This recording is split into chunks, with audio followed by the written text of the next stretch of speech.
businesses. And this is outside of the meeting you just had. This is totally separate from the meeting I just had. That was a prospective investor. The meeting I just had was a prospective investor. He had overheard me. We had the same barber. That barber is on the board at Space&Equity.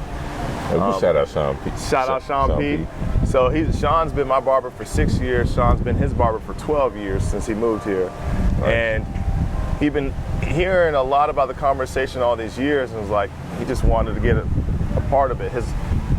He and his wife are both in the medical field. He has retail experience in his past, and he wants to invest. And it turns out his wife at one point worked with my wife. Nice. So long story short, your wife is also went to med school in the medical field. So I believe his wife is a psychiatric nurse, and my wife is a psychiatrist. So the next step for him is to talk to his wife about the opportunity and take it from there, because he's ready to go. Yeah. He's got to talk to her. So we'll follow up next week. And so how does that, because you have a lot of clients that are in the medical field, like, I mean, even how we met when sitting down with your clients who are doctors. Yeah, I just leveraged the niche. So my dad is a physician, a retired physician. And I said, I know doctors, at least know my dad. So your dad, your wife, the initial, all your friends. My dad and my wife. So I was like, at least I know how they think, and I have a network in that space. I can ask my dad, the people he knows in this space that are in that. So just kind of just tapped on that line. And it turned out that the Nigerian connection was probably more sticky than the physician connection, but it's worked out. So sticky meaning in a good way. In a good way. Culturally. So one of my best friends in the workplace is a guy named Nixon Winter. Yeah. Great banker. He introduced me to the guy one of the guys we're talking about in this deal. So there was 4 guys that had an urgent care facility that wasn't doing as well as they liked because of the location. I helped them finance that in a way that was more favorable to them at the time. And then with COVID, that picked up. Oh, yeah. Because of the success of financing that struggling asset, they gave me opportunities on a lot of the good stuff. So I had taken care of one of these 4 doctors that were introduced to me. He liked what we did. He has a good friend that's in the Midwest who was working on birthing centers. So if you just had a baby. Yeah, you probably had a OBGYN that walked you guys through the process. Yeah, you use the absolutely. OBGYN? Okay. Amazing OBGYN. There's some folks, certain communities that prefer the more natural birth, the midwife. And that's a big thing in the Mennonite community, which is prevalent in the Midwest. It's a big thing for foreigners they're wealthy foreigners leaving their countries that have not the best healthcare systems to have their babies in the U.S. or in Europe in a more safe process. Well, and they still some people they want that feeling of the natural birth, so that midwife does that. And the challenge is, we live in a country where there's a lot of regulations, so the government still wants oversight. In case something goes problematic with the pregnancy, they still want an OBGYN in the process. So this particular insurance purpose. The friend here reached out to his friend, or connected with his friend as an OBGYN, and they started investing and running birthing centers. So the way you get connected with the midwife, everything happens normal, naturally, all's good. If there's an emergency, they can step in. So they have a facility that you can actually have all the activities. The prenatal care will take care of the facility. You can have the birth at the facility, you can have the birth at your home. On his end, you had options. The margins are great because you have a lot less overhead when a midwife is running the operations versus an OBGYN, and they're just in there for emergency. Long story short, when they came to me on their 3rd opportunity. Like 3rd attempt at trying to start this on their own or get it funded? No, they already had other ones. So they had a facility in Portland, I think in Denver, Colorado, somewhere out west. Somewhere. They had a facility in Illinois and Indiana. So we were doing a 3rd property in Illinois and actually Chicago. So why didn't they keep with whoever they were going to for I told you banking is a relationship tool. I was about to say, because it sounds like you're passionate about it, sounds like you So banking is absolutely a relationship. So I don't know the specifics of why they reached out. There must have been something where the services they were getting wasn't enough, or maybe perhaps the bank was like, yeah, you just started these two. Let's get you stabilized before we do another. And they were ready. These guys were savvy, excellent physicians, savvy business folks in the sense that they understood bringing capital together. They already had their equity in place. So when they came to me, they came to me with the story. They're ready. And what I want to do is walk you, David, through how extensive this process is. We're talking about $2.2 million. So let's just say to buy the building was $1.2 million. Then because we need this for dummies version. They had to renovate it for their needs is $1 million. So I believe the building formerly was used as a restaurant bar, multiple levels, multiple stories. And they wanted to renovate all of that. They had to put an elevator in. They had to create it for their needs. So $1 million to create it for their needs, and $1.2 million to buy the building. And we were willing. So the first thing is they tell me their story. They're buying a building and they want to convert it to a birth center. That's the story. So I take that data, I'm like, well, what can I do with it? After I take the story, I listen to gain understanding and interpret the opportunity, whether or not the opportunity exists. Is this something my bank is going to like? So I thought about the elements of this stuff my bank is not going to like. I was about to say, how did you even know? Because somebody who's starting off trying to get into your position, how would I even know what the bank's going to like? You got 14 years. You wouldn't know. Experience teaches you that. There used to be a day, so we're in a microwave society. Everything's on our phone. Yeah, buddy. It used to be. Nobody wants the oven. Bankers would come out and apprentice for like 5 years to learn the process. Nobody has patience for that anymore. Wow, 5 years. So my apprentice was 7 years as a retail banker. So I was close enough. I was adjacent to the information, but not right there at the information. So first I listened to their story. Is there opportunity? Where I knew there was potential opportunity was I'm already connected to one of the guys. I've done business with him. So I can tell the story of how that guy performs. And not only have I done business with them, I've done business with them when they had a business doing great and I had a business that was struggling and saw how they fought through it. Character in both. There's character in that. Perseverance. And I also knew their financial strength.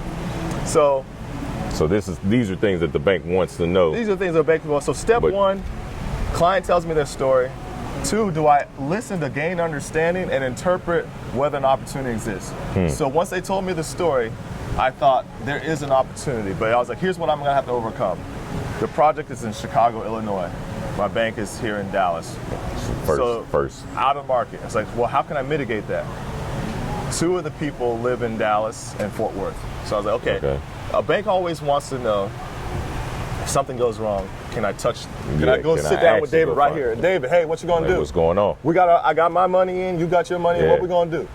If I would have loaned somebody the money. Exactly. If you're in Chicago, I never see you, we can't do this. And that's a problem when it goes bad. So I was like, we can mitigate that. 2 of the guys are right here. And I've known, at this point, this was 2020, so I'd known one of the guys for 4 years and done business with him. Had millions of dollars loaned to that individual. So, boom, that's mitigated. And then I said, well, what else will they have a problem with? Well, it's a startup. Well, of course they're going to have a problem. Like, well, how do I mitigate that? So I said, well, they've done 2 already, so there's proven financials. The concept is proven. They have financials to support. They know how to do this. So this one's a startup, but they have history. They have history. The other 2. And the great thing, I was like, beyond the fact that they have history, they got cash. They raised the cash that they needed to have not only the money to put down for the loans, but the money to cover pre-revenue activity. They had like $1 million plus in the bank to cover pre-revenue because they were wise and hey, let's get capital ready up front. Great margin business. This business, once you get it running, your margins are probably like 30-35%. That's excellent business. Dang. In my coffee business, cash the margins, flow too, right? Cash flow. Margins right now for our coffee is 25%, and that's great. That's still good. So for them to be in the plus 30%, it's really, and with bigger scale, bigger numbers, bigger growth, that's really good. This is where somebody in your position, you have to have somebody who's experienced to know this is how I stack you up and present you to the bank.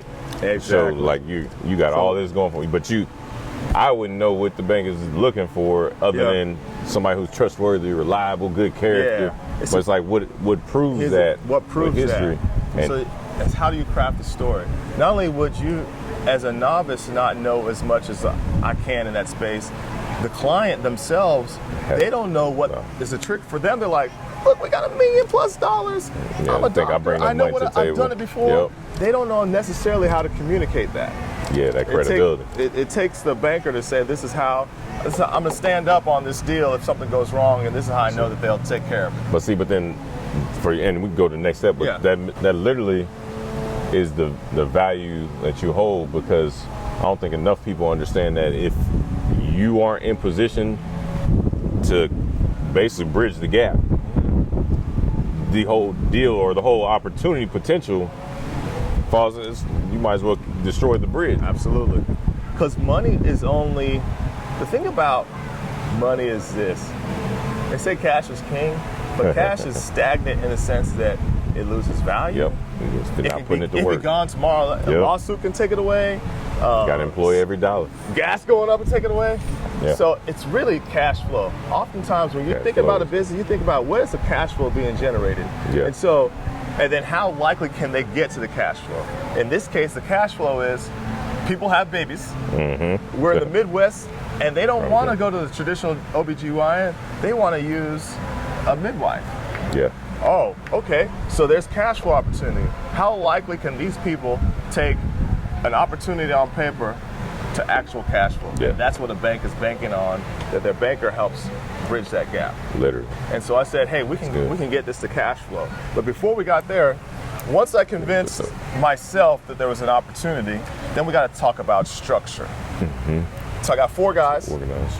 They got operations, and they already have a structure in mind. You know why they have a structure? Because they met with their attorney. They've put together an agreement as in their partnership. So they already have a team in place. They already have a team in place. So this is where the banker connects with the attorney with what makes best sense for the parties. The attorney is always going to protect you, the business owner, to the best of their ability, because that's where they're getting their cash flow. If they don't protect David, I don't care what the bank says, David is the one paying me. So the attorney is going to think, what's the best way to protect you? We'll make this a single asset entity, meaning if something were to go wrong, we don't want them to take all of your birth centers. We don't want them to take your OBGYN business. We don't want them to take your hematology business over there in Florida. Just this one. Just this one. Yeah. All right. And then, but the bank is going to concern themselves like, yeah, single asset entity, but where's the cash flow coming from? Right now, the entity is pre-cash flow, pre-revenue. I need more protection. So the bank's going to say, all right, cool. That could be the borrower. You have who's the GP, or who's the guarantors, who are the sponsors. What does that mean by sponsor? Who else? So the primary source of repayment is going to be the cash flow from operations that doesn't exist yet. Mm-hmm. The secondary source of repayment is going to be selling the real estate that I have to sell on pennies on the dollar if I have to sell it. Like a foreclosure. And then the third is the sponsors or the guarantors. If all of this goes bad, what can you do? With enough assets, somebody worth enough. So we look at these 4 guys and their personal financial statements, and you got to have some flexibility. What does flexibility look like to us? First, it looks like you have some assets. Yeah, so real estate. Real estate. Main one. But those are things that I can't just take this piece of real estate and turn it into cash. Yeah. Where do you have cash right now?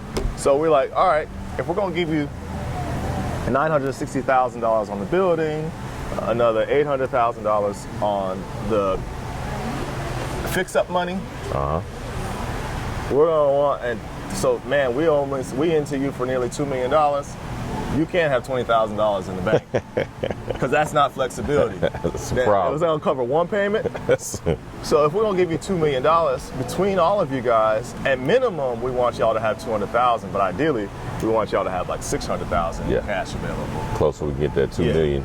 Closer, if we have a, I got to wrap up. So there's going to be more to this because we got a lot more steps. But what I wanted to highlight in this brief discussion is there's so much to a commercial deal before we even get to approval. Right. And we have to, for our audience to understand how this works, they have to know where all the moving parts are and where the value of their professional partner comes to play. Yeah. So the reason I say pay me $300 an hour is I know at least what I'm bringing to the table to get you to that couple $1 million. I was about to say a few million. Yeah, a few million. So like that even sounds crazy to say that for $300 an hour, you can help me get to the few million. Like it's there's just stuff that just like you, David. There's stuff you've experienced in the social media space and the SEO space that I don't know. Nor do you. It's a waste of your time to spend all those years trying to figure it out when that's not But you utilize this professional service so you can get done what you need on it. And that team has realized, hey, we know how to practice medicine. We can invest in real estate. We can expand our business through this vertical. Yeah. Let's take Obi's expertise as a commercial banker to help us get there. Pay him, save the time ourselves. Literally 14 years senior commercial banking experience. I'm saving just by paying you. That makes it's common sense, but so many people aren't even thinking on that level. I've sat down with people where I know vision is so key. I know if they follow the steps, based on the information they gave me, if they follow these steps, they will put thousands, if not $1 million in their pocket. Sheesh. And because they don't know and they can't see it, they just can't conceive of paying me to get there. And I can't work for free. I mean, you shouldn't. Yeah.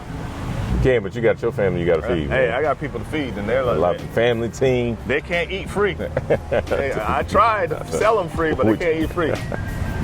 So we got to come correct, and they can't stop us. That's it, brother. Well, I appreciate what you're doing, man, for everybody around you, man. For real. Appreciate it. You come correct. Y'all see it, and they can't stop. Oh, man. I got to get to this call. Get to the next meeting. To the next one.